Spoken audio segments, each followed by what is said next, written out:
wanaosubiri lafungwa na nyakati ngumu, ila maisha ni kagurudumu. Katakia mnashubiri ni kubwa, itabaki itadumu, kitasha na nitapokea tu. Kwani swala la bahati limeandikwa kwa wote, limeandikwa kwa wote. Ni swala la wakati tu, litamfika yoyote. Lisipomfika sichoke kuendelea kufight kila vita popote na kuyashika yote. Kumbukumbu la Torati 2:8-9 na sote kujibidiisha all days. Kasenzi halali na hii yanipa nguvu, anaiona bidii halali utina wangu utu.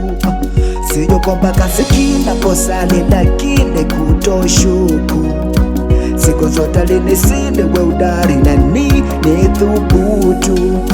Kama maombi yangu na yafahamu, siombi kama wengine, ila Mungu wangu umenipa tabasamu la moyo.